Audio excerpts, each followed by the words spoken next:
gospel must go and the gospel is to go. In Chadian Ponyankupu Inshira no one cashier. Say, Debia die your friend and then Ojebre, na minuminu, ya check Unyankupon asem. Mestre say, and addition bia a yami pa. And he said, on Saka, sa video about modern, esa obeshe ede amami. The gospel must go and the gospel is to go. In Chadian Ponyankupu Inshira na onyo cashier. Hebrews chapter 3, the verse 13.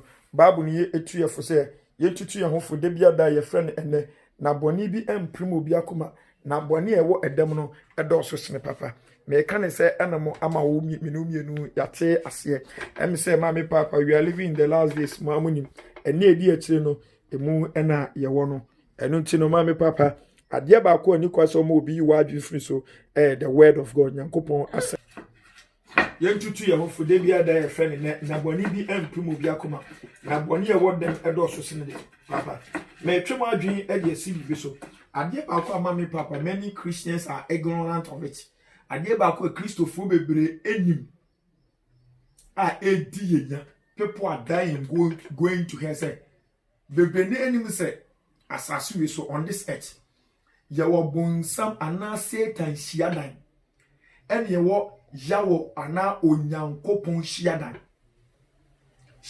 eyemienu me patrochinate I know say am say me previous message me mamoti say yene ne nyankopon asore dan me nka asore dan me ke shiadan wo shia yenu Jehovah Witness ni bi na ogusan say maami sister here na oka was obeka say me ko shiadan akusua yawe honsam ana say Jehovah honsam sa shiadan edana yesie edru kosiada edru memenda edru edruada yewura mu no me pacho sa edan no yewomu mienu edan no yewo bonsam de ene wo onyankopon ede ana yawo ede na obi bebusam se brother Martin me yede mehu se sa ehia we nyankopon de ana se sa ehia we what do you call yawo de ana se Satan de edi kama me fam nkotwere kunkrum na ma me papa me ma ewiase me followers me listeners nyina wo ma asam no kra ni sukom de on ente sa asem wiase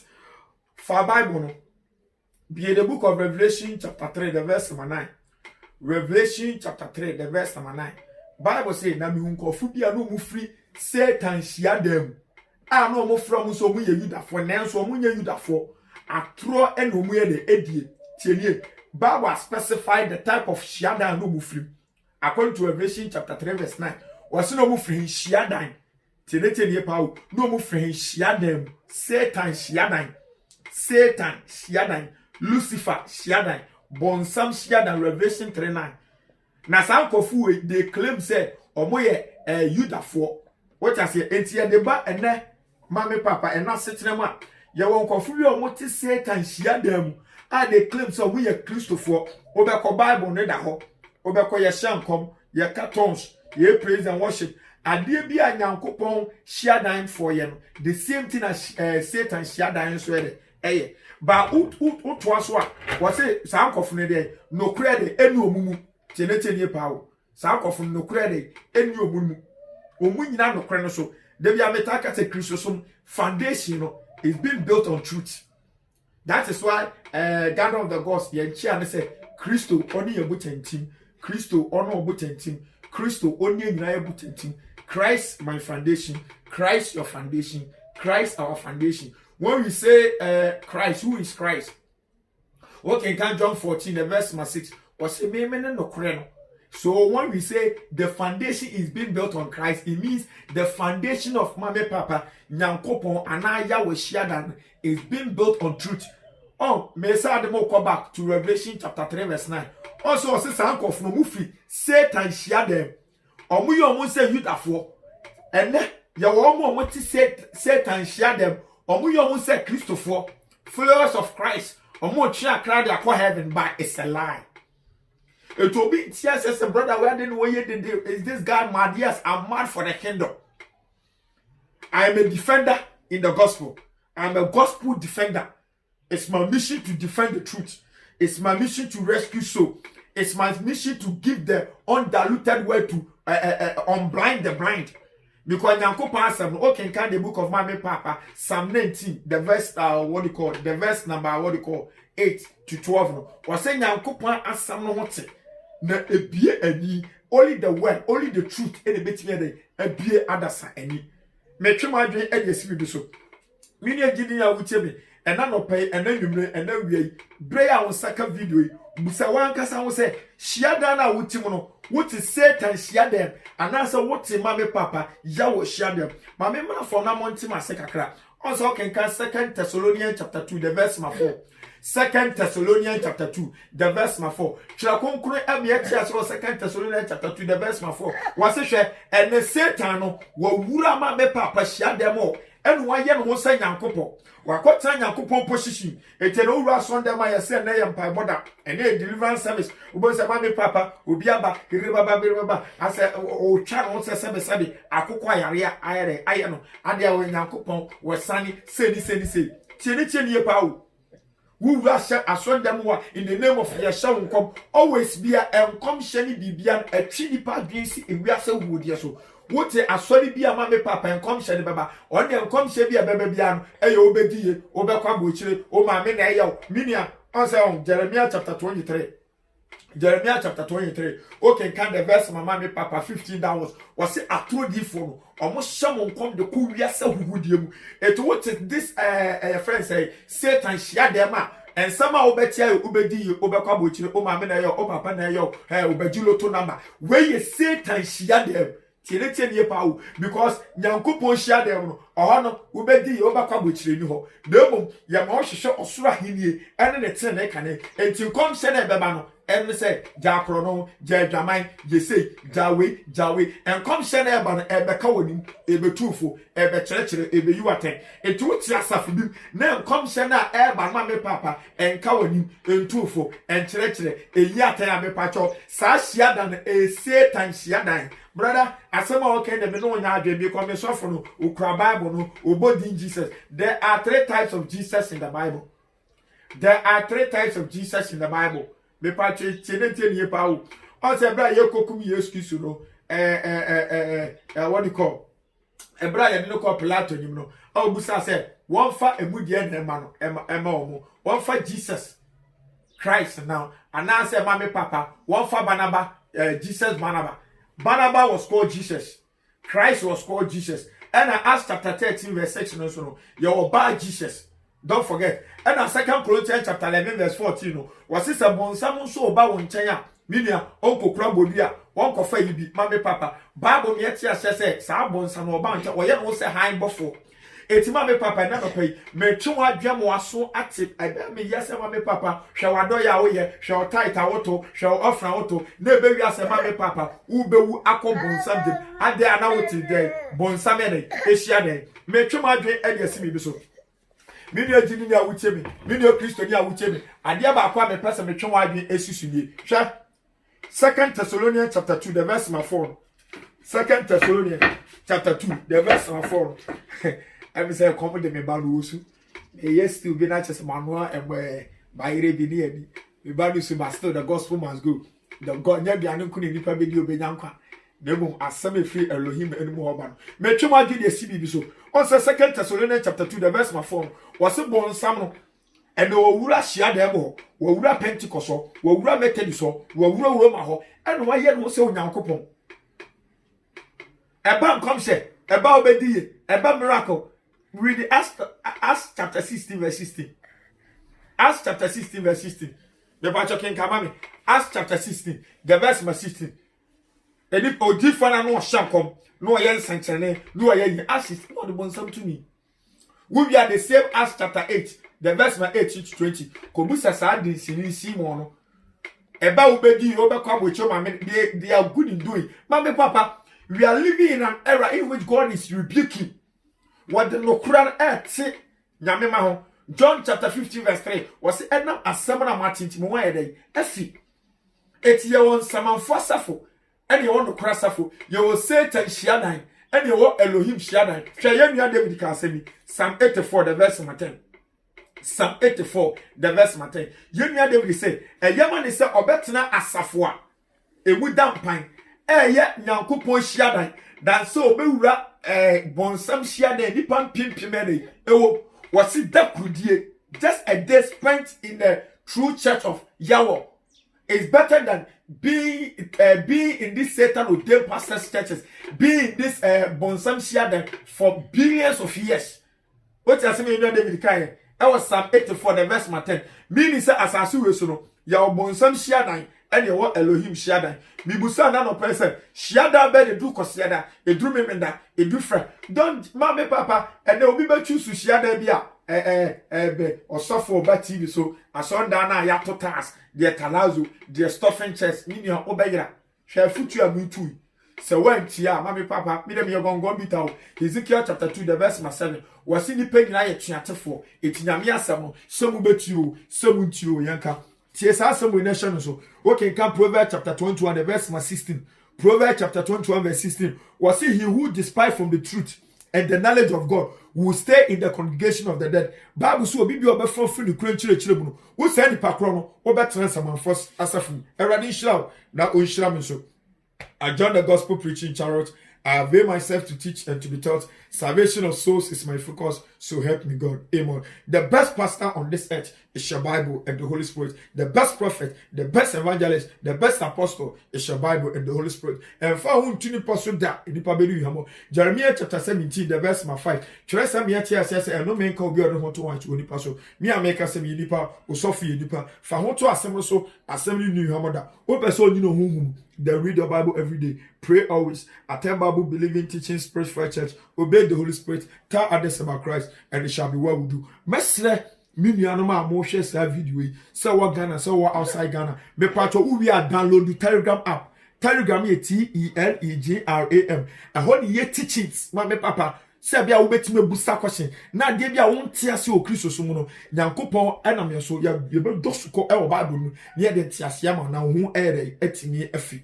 Me pacho wo download the Telegram app ni wi me number ni 0547 400 679 0547 400 679. Mine jidini se Kristo ama ubewu akotoa. Shalom. Peace. Sina ma mon dome ye kosu ye fa bi exclamation mark. I don't mind the Bible. Munshra wana otamo. Munshra wana otamo. Munshra na mon nome. Also bibi wo. Sa exclamation mark. Munshra mon dome. Bless test not. Also for curse. Care. When you hear me. Let's say na me topic and say as I see ye tie Nyankopon bom se hwan onipa. Hwan ni nyame John 1:1 nyame ni asam. Eti a Christopher e wi asafa na nyina. Ye ni e fra hwan agidifo. As I say ye tie de twere konkron ne ka dan nipa. Shall concrete say, Munshra, Mamon Dome, or supposed to say, Domino, Bonutuo, Kuno. Which is which? One in team. Twaso, Munshra, Mamon Nome, or be question, or be sent and press or can cancel quotation. Ah, brother, any panel pen will say. The moment our Mamma Casaminche, we are suffering. The moment our could now Sunday, a rather day, the bomb is some fire, the oil me, your payment media say, we started so we had you pay, just over a whole. What started to want to make who both who your way? What doctrine to our business? By net Bible in the church and to come in your media. It's a brand new panel or more person would you must say, oh, bomb price in the human union. Eka, a deep panel or bomb price in the human union. Will be young for me for a channel of Padaman.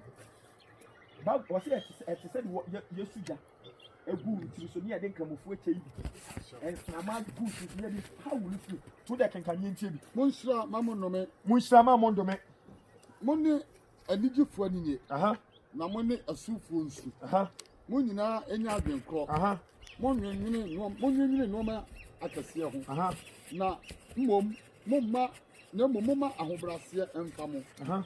Mumu, when you answer for. Aha. Mon Fabonin, Fiabonicara, Bonica. Aha.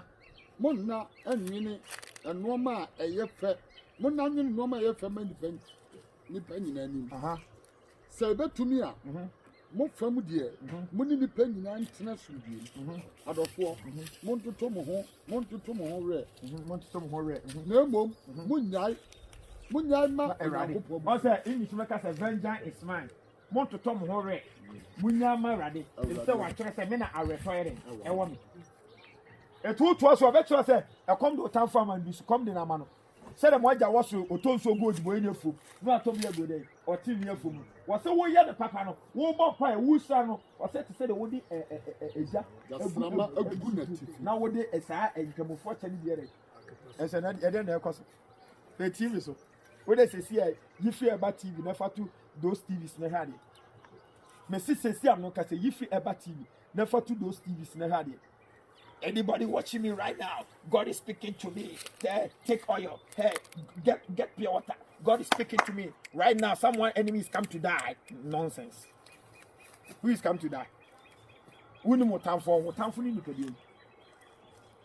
What time for any nipedi? It is Luke chapter 19:27. Yes, Jesus said, "A time for one person mimi Christo. Make the one so here no. Mon fa one na manim na mo beko asikire nie. Who me yesu time for?" For Revelation chapter 3. The verse 20 was in the community home. So, who be near? Never be tranquil, my baby, a command. And a command Muslim Jeremiah 17, the verse 11 was Jeremiah 17, verse 9. Was it a command or that for? Na Kumana concern a cayo, any matter. 8 years to time for you at the mind. Yes, to time for a corner. Yes, to time for your consume, a cayo. I don't have a fuck money to me. Yes, if I saw better enough Mamudia command here. But Chrono name man of quite. A German name man of quite. 80 was it come and surrender. Some to him say, I surrender all. It's a town form person, Mimi, please, maybe one so him more from Roman. Ha! Namu to myself, betting I do a your couple something. But if you don't go to confess, I will do a couple something. But what I say, Sakutation as if you know. One can say, but telling him body. A town form person, Mimi, please, maybe one so him. Yes, to pursue betting him work money. Because Revelation 3:20 was so Jackmani Chibo. And Jeremiah 17 verse 9 so Akumani or Dada for. Now Kumanu South Bonini in United. It's a town for the Jamai. Chrono, Kunsu, Akayo, a Duto. What I say? It's another year to see him from Lenin. And your mammy and your papa. Hezekiah 33 verse 11. Was so the boy you walk. It's one of the cool man. The same as the Atabusum. Said will be too cock on force a cool woman. Sana soft for another. Abusumfia yet. Don't tell me, sir, who quite sorry, what you busumfia. And also, create me castle. If I reckon it in the Libra, fan picture, but I know what the custom will be here, fan picture, bra. Or the woman, I know how, fan picture, bra. We need the bar. What we should call comfort to see your fan picture, bra. So tell me the difference. And now, this is a quote, and your bubble tie, and connect to Seneca Shapaka. Chan who say I know his side, no in biscuit, the form of fastest. And no more. And no more, yes, is your coach, and your teacher on them. You bully pafaso. And now, Master me to you, as I see a tea and coupon, Sawaya, Unipa. Okay, Tiene. Also, my tea work and that's no more problem. The person will be quite me for yourself from Bompire and Mark and you play for Mark Catton. No, I have for yourself with that or work from the move yourself or down Mamma country. I can't say many assistants say Javon. Yea. I can't let by any assistance say Jabon. Sir, and they yet see the pump and you have to be a media function. It will be to me. We are Juma and I Bassa and no man could you. A carpet where when you're better 30 years ago, which means yes, which means no, now a brother boy the HB Tower. The part of very simple. Bible Naka, oh, the book of my Papa, John chapter 8, the verse 36, 32. Was it you shall know the truth, and the truth shall set you free. As it really may part of weekend. As it really ya wo nya oye akwama boni. John 8:34. John chapter 8 the verse 34. Was it so be ya boni anu abe boni akwa. Ana Bible so me say Romans 6:23 ni nyina say nipa nyina ya boni na Yakobon animu nyama ya dai aboye. E tada ya wo no wo ya akwama boni. Cheneteni. E tabra wo ya akwama boni no. Enye wa adin say busue na obede wo be bibia ma na yeye. This a wo de wo free boni ho. And I wonder what them and most of me catch us a budget oil. The just sticker, brother, me which I won't be the watch. We just cannot say we are. They are metaka Ghana for I throw this way. Say, Yamuye, and check. You be rubbed a game of Mali for as a near social or maybe classic. Open about here, the two city man or the cool he takes me. Honest on and I will be down. Somebody for Meso be come him test the adaya wo nya fa and na so I don't talk to commit na castle. Chini adi on upon we are working now with me young woman. because ade betimi am ade ho no oni sa ade no bo betimi aka wo hawo na yere akyerɛw na emom ano sie no oni bi because ade betimi amani pa de no ho ɛne sɛ wo bɛte no korɛ no kuto na betimi yere amwade ho eti John 8:34 no wɔsoso obi yɛ mɔne a no abɛyɛ mɔne akɔ a ade ama me papa ebetimi amwade ho no ɛna okɔ asɔnde ama ɔsɔfo nkankyerɛ that's what we do na amanya akɔ ɔsɔfo ni ɔsɔfo ka kyerɛ sɛ ɛnɛ ma mo yare mo mra no be hia ɔyɛ no green no wei ma mo dwuma nkɔ so yɛ ne fɛ no calculator man na mo power ayɛ ne fɛ wei follow me boy nonsense Bible say asasi tie nyankopɔ mum sipa nyame say you shall know the truth and the truth shall what obi say brother ade any truth mo bo hu no kra no na no kra na mma de mo ebi mu nsa no kra no ɛyɛ wet kɛ no kra no yɛ obi di yɛnkɔ Bible ni okay ka John chapter 14 verse 6 when ka say me ne no kra no ɛkwan no ɛne ɛnkɔ when ka hello yesu andi o when ka no John 14:6 say me ne no kra no ɛkwan no ɛne ɛnkɔ yesu say no say me ne kwan no no kra no nkwa obi ma agya ne ntɛngye nso na je me pɛ yɛ no kra no on say yesu say ɔno no kra no ɛna John 8:2 say mu be hu no kra no na no kra na mama dem ho ɔsɔfo me dan no obi ni ma bɛda no kra ne betimi asɛtu free no kra na enye word e obi di akwasa o say abrantie ne ba ha wo kan he abrantie o say be mu say abrantie bɛ me ba tuma ta say it is John 8:2 say mu be hu no kra no na no kra na mama dem ho no wo wie enye complete eteno amanfo bebre hu ni say it's just a phrase Christopher bebre ni say e asam keke mu be hu no kra no na no kra it's never a phrase e obi di it is how no kra ni be hu no John 14:6 we say me no kra no e kwan ene nkwa eti yem breaking it down mu be hu no kra no na no kra na mma ya de hye ye yi no kra ni so afo ye fa Yesu bi ere e me so eti John 8:32 no mu be hu Yesu na Yesu na mo ere wade ho me ba to atase ene ye kase Yesu obi be kase bra na Yesu de so awuko me dem na hu no me pa chen sam breaking down upe Yesu a Yesu ye John 1:14 was say asam no be ere say Yesu ni ho asam no eti say wonya asam na wonya hwan Yesu eti na John 15:7 no was say samo tena me mu na asam ne ere ubebu se bibia mere osofo so se da bi oba asori na wo beto oil na